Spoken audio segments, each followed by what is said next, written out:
Call me if Welcome everybody to another episode of Straight Talk with Joe Vollano. I'm going to cut that song short. Looks like for some reason the board shut off midway through the opening songs, but it happens. We caught it early, unlike last week where I already started talking about, 2 minutes in before anyone decided to tell me that I had no voice. But welcome to another episode. It is always good to be here. We are post-election time, as we talked about last time. And, of course, I am Joe Vollano. I am your host and your guiding light, who's going to be guiding you through what's going to be a tough next couple of years, a next year until we have our state races, which we're going to talk a little bit about tonight, and what's actually going on around in the country we're going to get into. We're going to answer a lot of your questions that have been coming in. I picked the first 5 that I could grab. So we'll go through those if we have time, with how much time we have left. And but we do have one more race going on that's going to be up for a recount, which is tomorrow for the Board of Ed. And of course, like I said, this show always works best when you are involved and you are part of it. So if you want to call in, 203-697-9610, or if you want to email us, straighttalkjv@gmail.com. You're always more than welcome to do so. Or, of course, as always, if you're on Facebook or YouTube, always jump on the message board. I see it is off and running, and I am not even going to begin to try to go through all the ones that have already been going. But hello to all of you who are on the message boards. I will be following it. If anything interesting pops up, I always like to snatch it and comment on it. But let's dive right on in, because we do have a recount set for tomorrow. It's supposed to be on Wednesday, but it's going to be tomorrow, and that's going to be on the Board of Ed side between Mr. Pronovost and really it's everybody. So they don't just pick one and they just don't look at those. They look at the whole race altogether. So the whole Board of Ed race will be recounted tomorrow over at Rushford, and I believe that starts at 9 a.m. I am going to try to be there. I have some work to do, but I will do my best to make sure I am there. Listen, when it comes to the Board of Ed, it means a lot. We talk about critical race theory. We talked a lot about that over the last couple of months. The recount was an automatic recount. There's only 17 votes separating Mr. Pronovost from Ms. Hayes, so that triggers an automatic recount. So we will see how that plays out. 17 votes, believe it or not, is still a decent amount of votes. I remember when Joey Carabetta won in 2015, it was only 7 votes that separated them. So that was good in and of itself. But it'd be interesting to see. I mean, we have a whole city, and of course, only 8,000 people about voted, so it shouldn't take too long to run those through the machine. And we'll see what happens. Hopefully, Al will hold on and prevail. If not, we'll deal with that as it comes. But we always let the process play out. The process is in place for a reason, and we'll see what happens. So again, the recount's set for tomorrow. I'll give you an update on Thursday on what happened. Or of course, you could always just stay tuned, or if you're not following our Facebook page, make sure you go ahead and do that, and you get updates throughout the week. I've been getting a lot of Democrat reaction. Not for here in Meriden, though. Listen, a lot of Democrats in the city of Meriden don't even know what's going on. So, I mean, for most of them that are engaged, they know exactly what happened. For those of them who aren't engaged, well, they had no idea. But a lot of my Democrat friends from around the area, Wallingford, Berlin, Cheshire, Middlefield, the surrounding towns around us, a lot of their reaction from what is going on is actually quite surprising. Because remember, the Republicans cleared house, not only in the surrounding towns, but in a lot of the state. Republicans had a very, very good election night. So we focus a lot on Meriden because that's where we are, and that's what we really care about. But if you look at the state as a whole, Republicans wiped the floor with Democrats this year. Now, some will say that's not, normal progression because they have the Democrats are in the White House, but that usually doesn't play down on the local level. I know Daryl put on Daryl from Ileano said people's national should do very little to influence their local. That used to be the case. That's not the case anymore. People are so divisive on national level stuff that they're taking it back to the local level. And that used to never be the case. But we also had it back in the day, where Republicans and Democrats usually worked pretty well together on a local level. And in most cities and towns, the national has gotten so toxic that it has made its way to the local, and where we just can't get along anymore. And listen, I get along with all my Democratic friends, no matter which side you're on, no matter how crazy liberal you are. I get along with all of them because I don't take politics personally, even though it does affect you personally. I don't let it affect me on a personal level with the people that I care about. So sometimes it's harder than others. Lately, I see some of the people what they post. It's like, really, that's how you really believe. But and just for a prime example, I was reading an article on the Virginia race, and a lot of my Democratic friends, like my hardcore liberal friends, are absolutely freaking losing their mind over the Virginia race. And someone pointed me to an article that was done by CNN. Well, it was printed in the Hartford Courant, and it was a CNN story. And some of the quotes on there just show you how crazy the left has got. When they say education, so when people talk, and this let me pull it up because I actually had to go and bring it out. So this was the response from the far left. I'm not going to lump all Democrats into this because there's a lot of moderates that I think don't agree with this stuff. But the reaction on the news on the mainstream media was calling the definition education is code for white parents who don't believe the idea about teaching race. Let me repeat that again. So they were responding to the McAfee's defeat last week, calling the definition of education code for white parents who don't like their idea of teaching about race. And listen, it has nothing to do with race.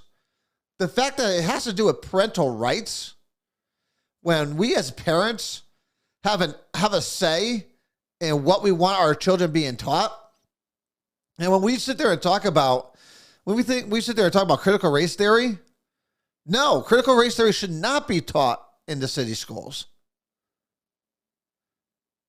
Oh, there's conservatives that are crazy. Oh, absolutely. You get the far religious right. Oh, Mr. Hanson, come on. We've had this conversation before. I could go on for days. Both sides have their extremists. So, but critical race theory is dangerous because it's setting a false narrative of what this country was founded on. And it just has no place in the school system. But I just don't see how you get. They're basically saying that this battle wasn't won. So Republicans didn't win because of education, because of critical race theory, but they won because it was a race war. That's what Democrats think. Because listen, and I don't get, this is what the far left thinks because they just can't accept the fact that they lost. The fact that the majority of Virginian people from Virginia, didn't agree with their philosophy and what they wanted done in the school system. And the fact that they're never wrong in their eyes, well, there must be another answer for it. So it had nothing to do with education, it had everything to do with race, because that is always their default. And liberals need to explain this to me. Why is this your everything goes direct to race when things don't go your way. I don't get it. How does that further your agenda? Calling people racist is not a way to further your agenda. It's only going to divide people even more. This country is not inherently racist. It's not. We do not have racism running rampant in the United States. We don't. No matter how many times the mainstream media says it, does not mean it's true.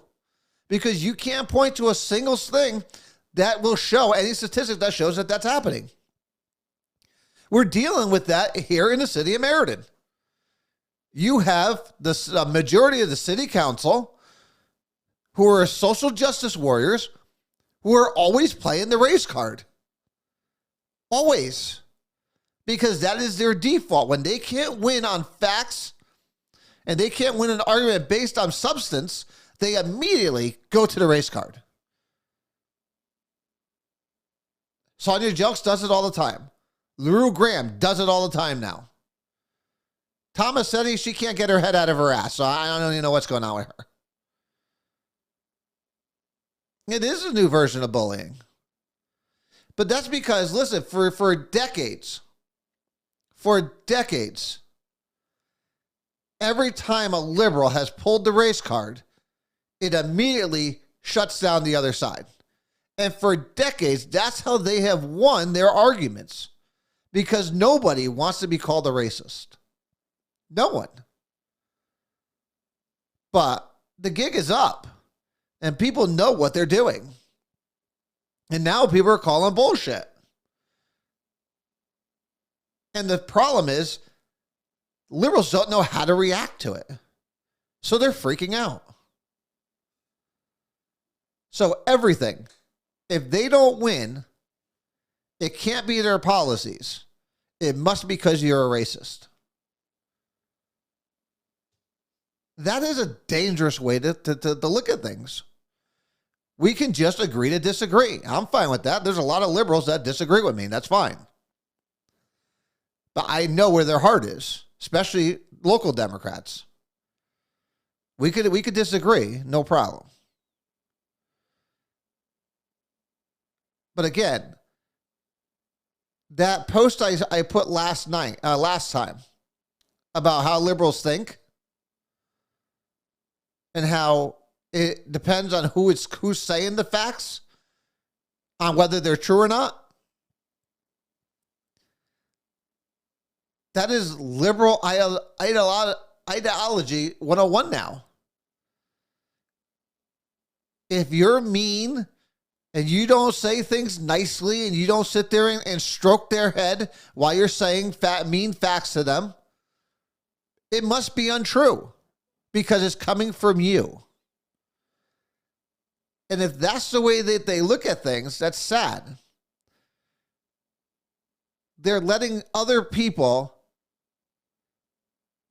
cast judgment over another and then taking that as gospel and saying, well, no, my Democratic Party said that Joe Vollano is mean. So therefore, anything that Joe Vollano says, even though it's 110% accurate, we can't listen because he's mean and our party has told us that.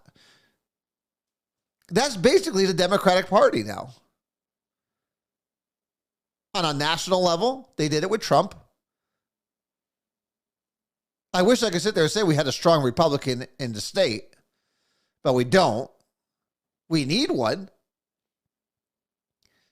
We need a strong Republican who's not afraid. Well, let me rephrase that. We need a strong conservative in Connecticut that's not afraid to punch back. That's what we need. And we don't have that here in Connecticut. We just don't. If anyone who thinks of anyone that is, please let me know because I haven't seen one who's not afraid to punch back and go blow to blow with Democrats. It's sad but true. And on a local level, yeah, we have a couple. But again, you only have one or two. And of course, the Democratic leadership will try to demonize those people again and set that mindset. They need to plant that seed in other liberals' heads. Joe Vollano is bad. You can't listen to Joe Vollano because he says mean things. He calls it the way it is. So therefore, you can't listen to what Joe Vollano has to say. Whatever he says cannot be true because he says it in a mean way sometimes. And he'll call us names every once in a while, like getting our heads out of our asses. Or he'll tell us to go fuck off. So therefore, you can't listen to him. No matter how true it is, it can't be true because he's mean. That's a dangerous set of affairs. It's a dangerous way of thinking. I listen to plenty of Democrats that absolutely hate my guts. But I'll listen to them. Listen to them, though. It's my tone. Yeah, I'm delightful, I thought. I always thought I was delightful. So, I don't know. Some people just don't like the facts. They know it puts me in a bad tone, I guess. I guess they're kind of like with Cardillo's other half. We were having a conversation. He said he didn't know why I was getting so getting rude. Rude? I didn't get rude. I just told you facts. The fact that you didn't want to believe the facts, well, there's nothing I can do about that. You can call that rude if you want. It's not.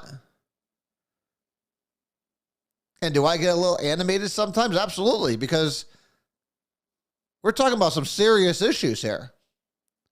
Talking about serious issues that take serious people to come to the table to get done, to get fixed.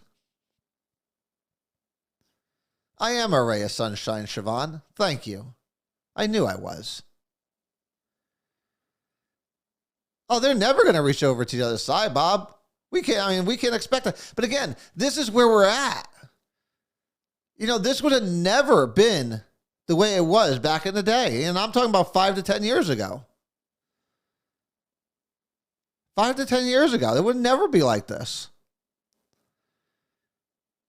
We have let national politics, again, and if anyone, I've said it many and many a times on this program. I don't trust anybody down in Washington.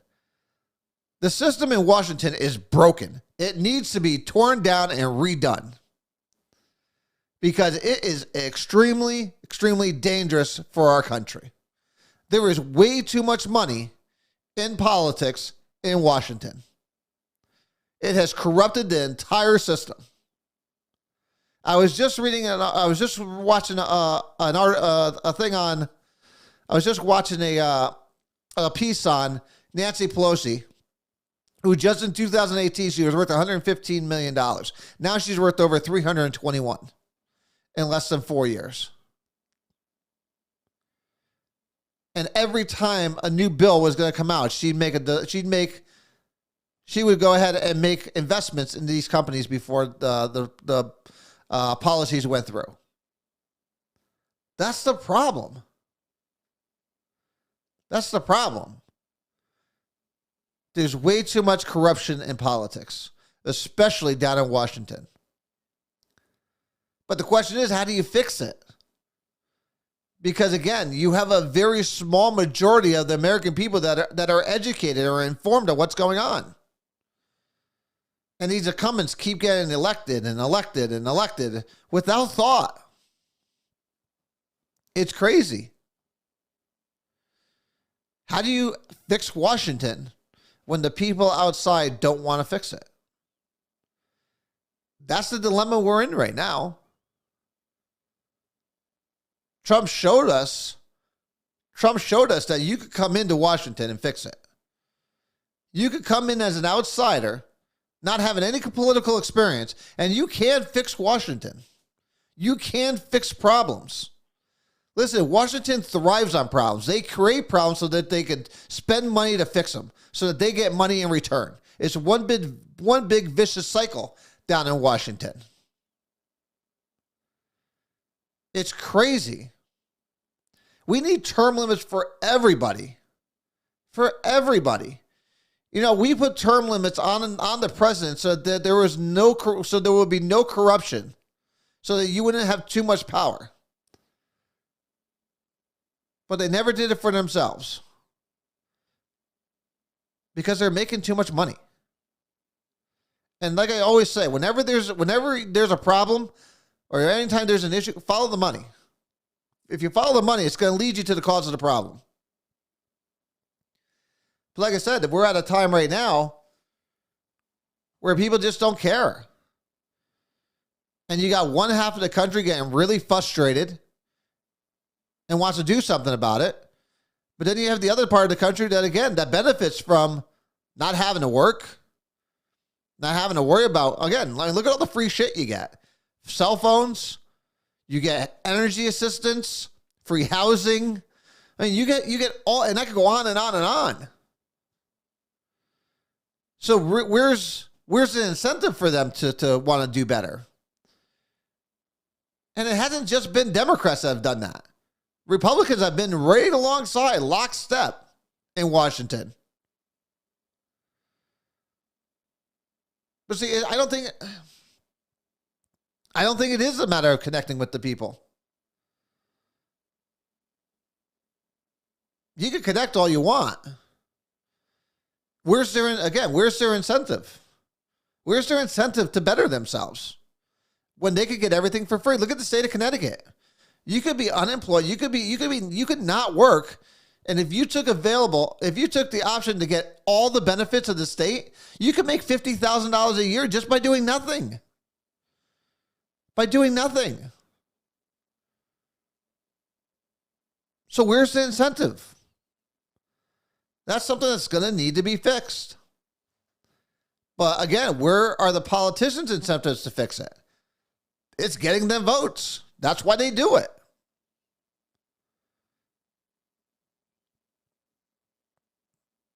I'm trying to decide whether it's lazy or is it just ingenious on their end. I mean, if you're content with letting letting the government take care of you, then you're perfectly happy with the system you have. But what is the American dream, Paul? We always, listen, this could go off in so many different directions. We need to have an incentive to change, and there's just none there. For many people in this state, many people in this country, hell, many people in this city, which is why nothing gets changed.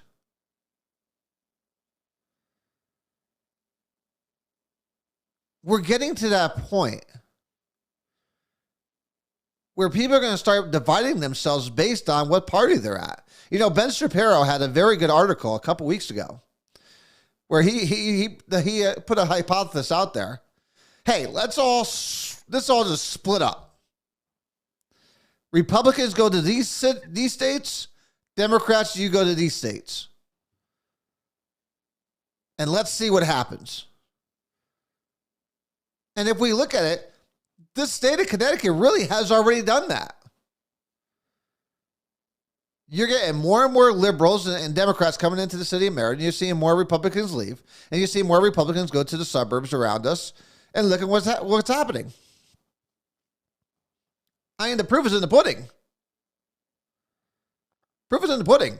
Look at the cities around. Look at the towns and cities around us. Even New Britain is rebuilding their city block by block by block. And not with affordable housing. Not with affordable housing. Aaron Stewart, who I am no fan of,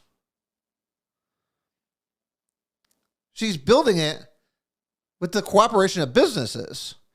And she's given them an environment to thrive and to prosper. She's not filling it. She's not filling it with public housing. And she's doing this in a city where Republicans are outnumbered 2.5 to 1.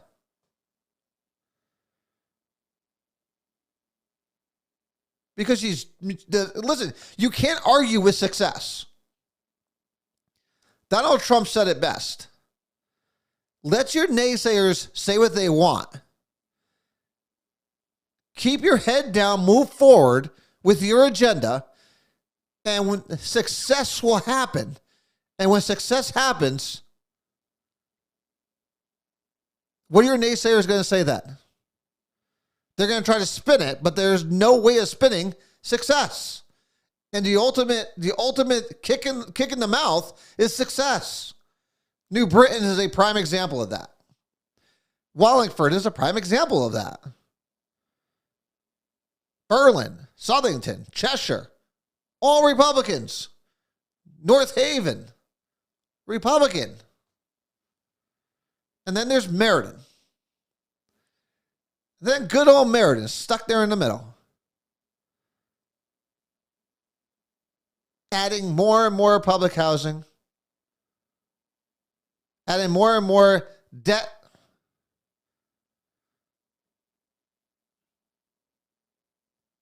But it's everybody else's fault.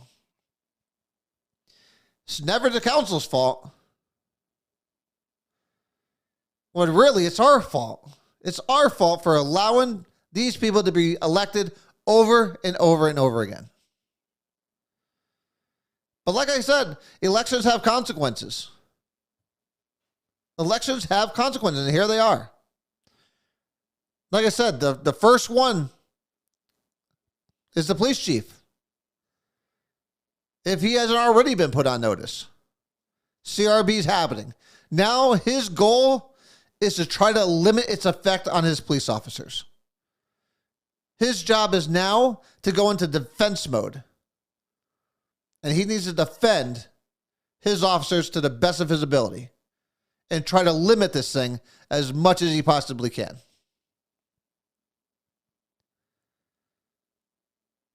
But like I said, come next year, you're going to see a lot of officers leaving. They're not going to put up with it. They're going to be done. They don't need to be sit there and called names and say that they're, again, have counselors sit there and go, oh, well, I'm afraid of retaliation just for being on this commission or for speaking up. As if our cops are a bunch of thugs. The only thugs are up in City Hall. Those are the only thugs in the city. And they're the worst ones of all. Hell, I worry more about the thugs in City Hall than I do than those out on the street. To be completely honest with you. I worry more about those people in City Hall than I do with the thugs out on the streets.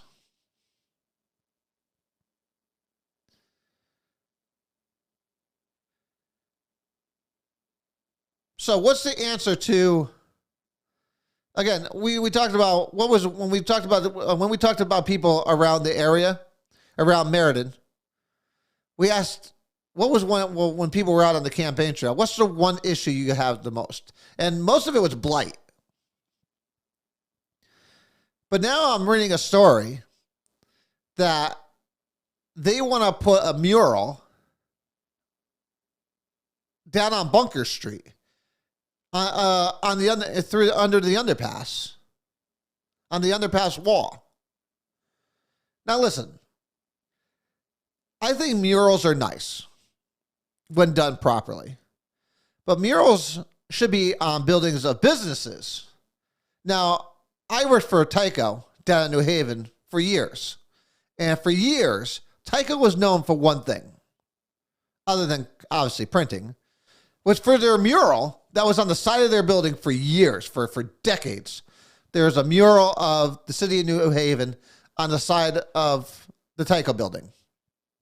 Beautiful building. And I always loved it. Now, I love the mural that's on the side of the downtown coffee shop. In fact, when someone says downtown coffee shop, I immediately think of, the mural. Tiffany, the old Tiffany's on Kensington. The mural. It's a marketing tool. I don't get when the city's one of those number one problems is blight, that you want to take the underpass and turn it into graffiti. Because if I look at the ones that are in other places, listen, it doesn't look like art to me. It looks like graffiti. I don't see how that beautifies a neighborhood. I don't. Yes, the Tycho mural is gone now, yes. They actually sold the building, and Yale put up a building next to it. So the mural is gone, unfortunately. Yes. But there's a difference between art and graffiti. And again, I don't want the government trying to decide whether or not it is art or graffiti. I don't think that should be our place. And I definitely don't think it should be the government's responsibility to sit there and promote any kind of art or graffiti. And again, it all depends on which side you look at it. If you think it's art, then you definitely want it there. I don't see it as art. But again, when you're trying to change the perception of a city, I don't think of an underpass. I don't. I think of the absentee landlords running slumlords that are slumlords, where their houses look like shit. They make their neighborhoods look like shit. It's what it is. What it is. It is what it is. We need to take on these absentee landlords and the live-in landlords, any landlord whose house is not up to code, is not up to, basic upkeep. We need to make sure we go after that. Who cares about an underpass? Let's worry about the things we can't control right now. And the city can take control of that. You want to add, and again, this is somewhere where I would be more than happy to add employees to the payroll in the city. I would bring in more code enforcement. Bring in more code enforcement and let's go after the blight in the city.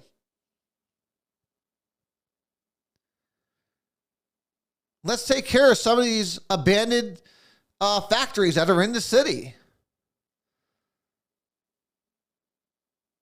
That's how we fix the city of Meriden. Not with a mural or graffiti, as I call it, underneath an underpass. But you know what it does? It makes you feel good. Doesn't it? Doesn't it make you feel good when you look at it or when you think about it? And that's the problem. We don't want to tackle problems, real problems in the city. We don't want to tackle real problems in the city. We want to do something that makes us feel good, that makes you feel good. So if you're on Bunker Ave, don't worry about that dilapidated house that's sitting to the right of you or to the left of you. No. Look at the beautiful art that's in the underpass. That's where our city's at. That's where their focus is at. And while you're looking at that art, they're going to do other shady shit behind your back because your focus is here. Don't worry about that. And while you're looking at that, we're making you feel good over there. We're passing CRB on the back end.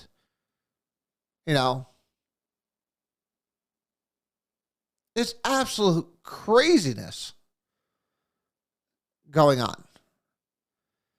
And this is just the beginning. This is just the beginning. There's going to be a lot more to come. And I'm wondering if this council is going to be up to the task. I'm wondering if they're going to be up to the task. I already know from previous years they're not. And there's nothing that's changed. Nothing. Because, again, for most in this city, it's sad, but they have no incentive to change. They become nose deaf to it.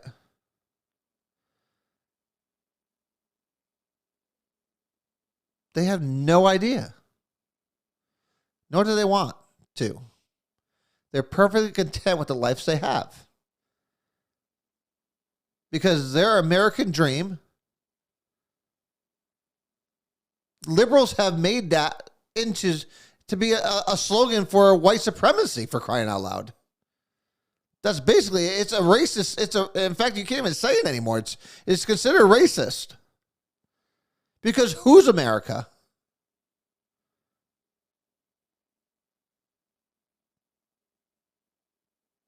Those are the times we live in. These are the times we live in right now. It's crazy. So it actually goes into some, we're going to get into some emails that were sent over the last couple weeks, which I apologize. I've been putting off to the side. But one of them is dead on.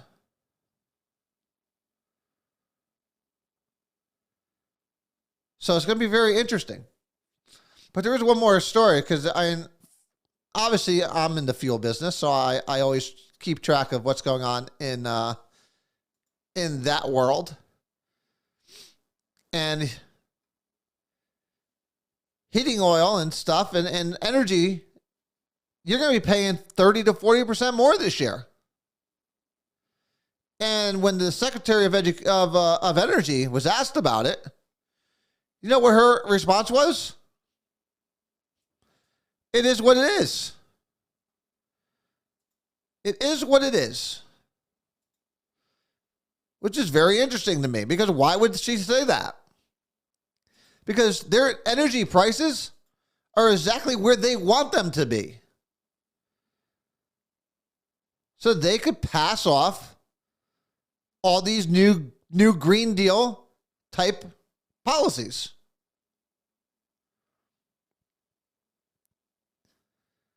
And she said the number one reasons why we have higher energy prices this year is because of OPEC. Because we're relying too much on foreign countries, which used to not be the case. And she said, don't worry about it. You should be very happy that you're not Europe. Just be happy that they're not Europe, who's paying 5 times as much as they did last year.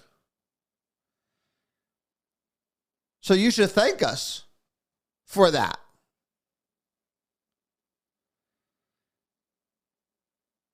And when they sit there and say it's about the supply chains, yeah, it is about supply chains, because you shut the ones off that were here in America. And she says that the supply chains have, which is that the oil and gas companies are not flipping the switch as quickly as the demand requires. Why would they? Why would they? Why would OPEC give a crap about America? OPEC is made up of all the countries in the Middle East. Why would they care about what's going on in America?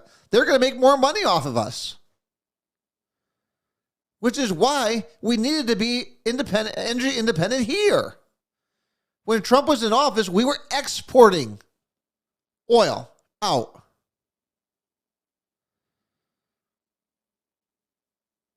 But they're perfectly content. They're perfectly content with having prices where they are now. And they're perfectly content with them going up higher. I think President Obama said it best. He was okay with the prices. And this is up when it was $5 almost. And he said it was okay. He just wished it didn't go up as quickly as it did. That is liberal logic when it comes to energy. They're perfectly happy with high prices, but it's like the frog in water. If you throw him in boiling water, he's going to jump right out. But if you slowly, gradually increase the temperature, they will cook themselves. That's what they're trying to do here. Slowly but surely, it's going to go up. Oil's at $3. Then it's going to go to $4. By the end of the year, it's going to be near $4. But again, what will Democrats do? Well, we just need to throw more money at it. And we're going to give them more heating assistance. And more people will qualify for heating assistance. And therefore, more and more and more people become dependent on the government. That's how socialism works. That's how it's implemented. So that by the time you're done, you have a majority of the people dependent on the government. Therefore, you now have control over them. Because without you, they could not survive. Therefore, you have yourself a lifelong voter. And they'll sit there and tell you, they're going to take your stuff away. Mean Republicans are going to take your stuff away.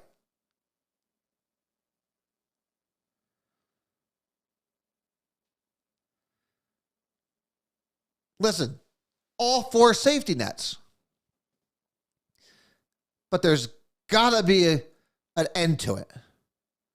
There has to be.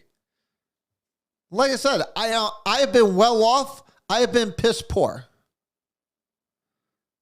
I grew up no money. No money. I've been well off. And I've been right back in the shit again. Now I like to consider myself well off. Because I take chances. I do try to live my American dream. And that is the opportunity. That's what I have. And that's what everybody has in this country. Nobody's a victim. You're only a victim of your own stupidity and your own ignorance. I've failed. I've succeeded. I could fail again. Who knows? But I'll be damned if I'm going to stop trying.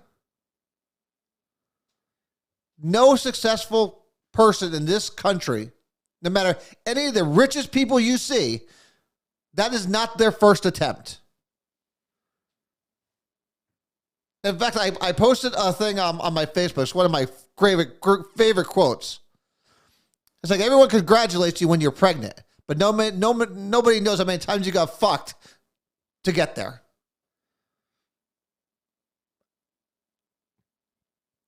I've taken on the chin many a times. I've made mistakes many a times. But you learn from them, you become better at what you do because of them. There is not a single millionaire or billionaire in this country. Amazon is not his first attempt. Tesla was not his first attempt. Microsoft was not his first attempt. Facebook wasn't his first attempt.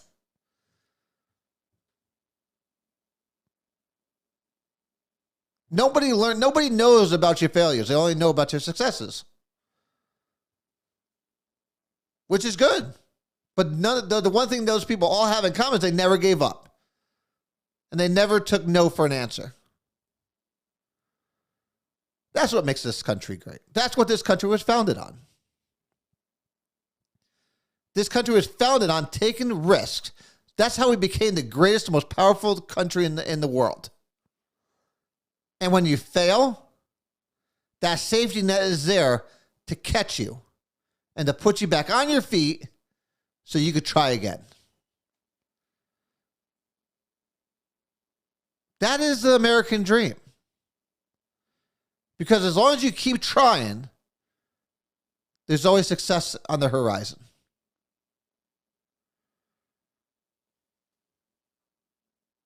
We just got to get people back to that train of thought.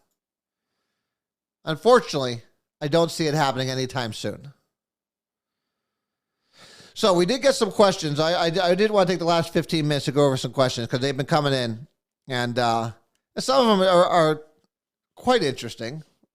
We'll do the easiest one first, though. I actually put them up on the screen today. So the first question came from Doreen in Meriden, and it says, when did the new city councilors take office? So December 6th, I believe it is. I'll tell you right now, just a minute. I'm double checking on my. Yep, December 6th is the swearing in for our new city councilors. Obviously, there's only one new city councilor coming in, and that would be Mr. Ray Orlett, who is enjoying himself. I know he's on vacation somewhere. I don't know where he is, but look at that. He wins an election. He takes off to a warm place. I believe he is at. I forget where he said he was going. But yes. So Dorian, thanks for the question. And new city councilor does take effect on December 6th. He's in Aruba. I am so jealous. Thanks for the invite. So, but I want to go to Aruba. I have never been. Mr. Carabetta always tells me I have to go to Aruba. They say it's nice. All right. Next question is from Jerry in Meriden. What's next for the Meriden Republican Party? Oh, well, listen, there'll be time for some self-reflection, I tell you that much. No, there is no city council meeting tomorrow. I don't believe, at least. There might be. No, it'd be the second week. It'd be the following week is. What's next for the Meriden Republican? Well, I mean, obviously you had the chairman that's on here. I know Sean's always listens to the show. I think, listen, Republicans spent a lot of money this year. Meriden Republicans spent a lot of money on a lot of things that, listen, we've talked about for years doing. So it's going to be time for some self-reflection, and we'll, go through all the things that we did do and see what worked for us, what didn't work for us. And, like I said, we did a lot of things this year that we normally didn't have the opportunity to do. I think we had a tremendous slate of candidates. So I know that definitely wasn't the issue. Listen, I think the Republican Party is going to come back stronger than ever. I think the Meriden Republican Party is going to learn from this race. We've gained a seat. It wasn't enough for me, when we spend, $40,000 plus, until we get the biggest bang for a buck, I don't know. I definitely thought we should have had better numbers than what we did for an election that we spent that much money on. So to me, I really, really, really love to dig into the numbers. Once I get all the final voting numbers from different districts, I will personally go back and look at all the numbers and compare them to over the last, 4, 8, 12 years, as far back as I can, and see what worked and what didn't. But I definitely think it wasn't the candidates. Candidates, I think, were amazing. I think they did an amazing job. But will changes need to be made in some areas? Probably. We'll see. We'll see what happens. Ask me that question again in about 2 months. I'd say January 1st. Anytime after January, ask me that question again. I could probably give you a more definitive answer on where I think what's next for the Republican Party in Meriden. But until then, I think it's just time for some self-reflection and to just basically go through, go back and look at what happened and what worked and what didn't work for us. But we'll see. So like I said, ask me that question back in January. All right, next question. I'm doing all the Meriden ones first. All right, here we go. What advantages or disadvantages did either side have going into this past election? How are they overcome? And this was from Beth and Meredith. Listen, how they're overcome If I could answer that, we would have a Republican majority right now. So, listen, every side has advantages and disadvantages. Just literally to go through some minor ones, well, some major ones. Obviously, advantages is always incumbency.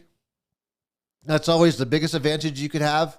Being an incumbent, believe it or not, is whether you've been there for a month or for 10 years, is always a hard thing to overcome. You see, obviously, a lot of the incumbents won, other than one. So,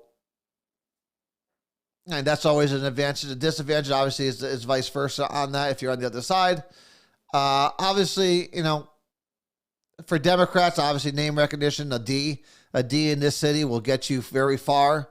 Will it get you over the top all the time? No, but from a starting point, yes, having a D next to your name has a serious advantage and disadvantage. Like I said, to having a Republican. Most people hear Republicans and they, I'm a Democrat. Okay, and well, I can't vote for a Republican. I'm a Democrat. There's nothing worse than hearing that. So it's disgusting when I hear that. Obviously, workers, people who work the polls. Obviously, when you're outnumbered, 2-1, 3-1, it's a little bit harder. You have to work 3 times harder. I always tell everybody, if you want to win as a Republican, you have to not only be able to work to their level, but you need to be able to work 2 to 3 times harder than them, because that's what it's going to take to win.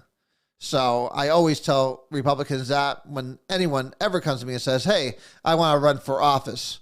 Okay, are you willing to put the time in? Because if you're not, you're going to get your clock cleaned. And that's just the way it is. You have to work harder. That's one of the disadvantages of being a Republican in a Democratic city, and vice versa in other towns. Berlin, Cheshire, obviously Wallingford. If you're a Republican and if you're a Democrat running there, you have to work so much harder because you're outnumbered by Republicans.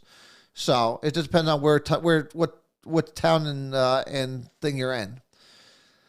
But again, I think we had an advantage this year of having money and having we outspent. I haven't seen what the final numbers are yet, but we outspent them for the most part in certain areas. But again, obviously it didn't pay off the way we thought it was going to. And again, that's up for us to determine on why that is and how we fix that for next time. How do we reach more people with the dollars that we have? Because that's always key. So, but I could literally go on to this question for hours on disadvantages and advantages. And again, it's going to be different for each area you're in, because we could start locking it down by district if we wanted to. So, but good question, Beth. Thanks for sending it in. And what do we have here? I just deleted the last one. I deleted the wrong one. That wasn't smart on my part. So I'll have to read the last one. Okay, so this one was from Jamie from Berlin. And I apologize that I deleted it off the screen here. With all the Republican wins from the surrounding towns, does this give you hope for the state races? No, is the quick answer. No, I don't. And that's just from statistics. And that's just looking at it from a statistical point of view. It seems to be no matter how good the towns do, for some reason, when it comes to the state, people love Democrats. I don't know why. Democrats seem to come out in the state races. Maybe because, again, a lot of the programs come from states. And again, every single year, you got Republicans being criticized for wanting to take away something, whether it's they want to put people out in the streets, they want to take food out of their mouths, you name it, they throw it at us during the state races, and it seems to resonate with a lot of people, because again, those people, when you sit there and say they're going to take something away from you, again, now you're incentivizing them to go out and vote, and that's something that most Democrats, unless they're not incentivized to do, then they won't. So, but, yeah, so obviously open races always excite me because I think that, again, I think there are opportunities for Republicans. I think that most people, again, are so trained to vote a certain way. And why would anyone ever vote for like a Santiago? Why would anyone vote for a Kathy Abercrombie? Unless again, you're benefiting from the things they're offering, which again would be entitlements and benefits. That's the only reason why you would vote for an Abercrombie or a Santiago. And Santiago wants to run for Secretary of State, which I don't think she has even a shot at. Because again, you're a Meriden Republican, you're a Meriden Democrat. That's an easy one. If you can't win as a Democrat in Meriden, then you got a problem. So Santiago, I'm sorry. No, you don't have any shot at getting that Secretary of State. But good luck to that. And Gail, we talked about it before. I don't understand. You don't understand it, but I think it's very easily understood if you actually look at what's going on. Is that people aren't incentivized to do anything. So therefore, nothing changes. But I think, again, I still think the 83rd race is going to be exciting this year. I think Kathy Abercrombie, I think, is already planting those seeds that she's going to be retiring. So I think Kathy Abercrombie probably will not run for re-election in next year in 2022. So, which I think, again, she's been grooming Kevin, the mayor, for that spot. Do I see him running for it? Oh, absolutely, I see him running for it. And if he runs for it, I think I already said this last time. If he's running for it, I'm going to be running right alongside of him. So that will be very interesting.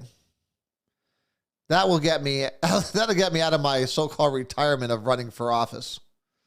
So if that's an open seat and he decides to take a shot at it, yeah, it's going to be a hell of a race. I would buckle in for that one. So, I mean, mine and Kathy's was pretty good. So, I can only imagine what mine and his are going to look like. But we'll see what happens. We'll see how this all plays out. It's still really early. So, but I've said it 1,000 times on this show. By January, February, after the session's over, I think she's gone. So, Holloway will run. She's not in it. She's in the 82nd. Yeah, she's in the 82nd, Holloway. She would have to run against Mike Quinn. But yeah, I think that'd be a great race to watch. But we'll see what happens over there over the next 6 months or so. But I know. So I guess at the end of the day, I don't see any. Thank you, Hanson. He said the session ends in May. It's a long session, this one, Craig. So it's budget year, I believe, odd year. So he says it's going to end in May. So I mean, it's a long session. Yeah, we'll see what happens. But no, so I don't get super excited on state races when Republicans have strong local races, Jamie. So it is a short session. So I don't get excited about it. It does. I look at it at each race in each election the same. Republicans are down by 1,000 votes. No matter how good they're doing, no matter how long they've been in there, especially with the climate of today. Listen, I don't trust these absentee ballots at all. These absentee mail-in ballots, I don't like them. I have no problem with people as long as they take the COVID off of it, and you have to have a legitimate reason to be out of town or whatever. I'm all for it, but I don't like this whole COVID nonsense. It just leads to too much problems. But Jamie, thank you for the question. As always, I'm glad you're listening. So keep the questions coming. I knew I was going to get to about 4 or 5. So a quick updating on, I actually had to go look at it. So our shows are going to be on Sunday nights only. I thought it was, I had my days mixed. So starting after this week, we will be down to one show a week, unfortunately, and that will be on Sundays at 7 o'clock. It is wintertime. I have taken hockey back up, which I haven't played hockey in about 7 years. So I have been contemplating getting back on the ice. An opportunity presented itself for me to do so. So I will be between the pipes again this winter. So we will not be able to do a show on Thursdays since that is game night. We will be having our shows on. What are you laughing at, Paul? What are you laughing at? So we will be doing our show on Sunday nights, and that will take until about, I believe, beginning of April. So April we'll start picking back up when the season's over, and my little, yeah, he doesn't want to come. You don't want to come in front of the net with me there. You might lose a kneecap, but. Yeah, so I will be playing hockey again on Thursday nights. So we will be moving the show to just on Thursday nights and on Sunday nights for now.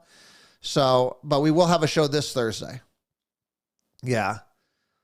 So I look forward to it. But again, until Thursday, and plus we still have all this Sky Scape to talk about, which I'm only like a quarter through the first one. So we'll get into that also. And you'll be seeing some dumps coming probably around Wednesday. You'll see me put some stuff online of what I've read so far and some interesting stuff. But so as always, guys, until Thursday, I love yous.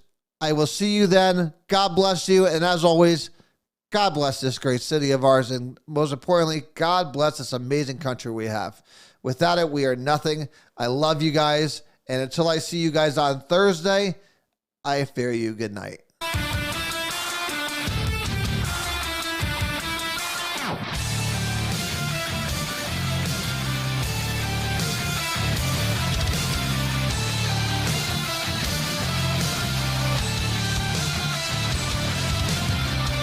Emanation and a million faces formed together, made for elevation. And the soldier won't surrender. Faith is like a fire that never burns to embers.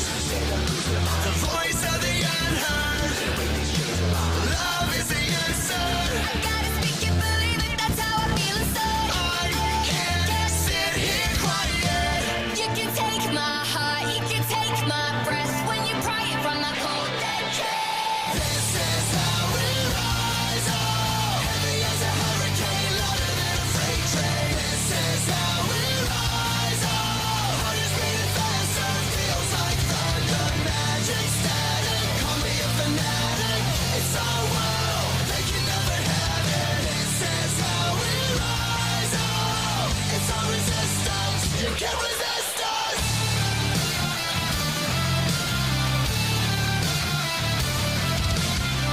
Can you hear me?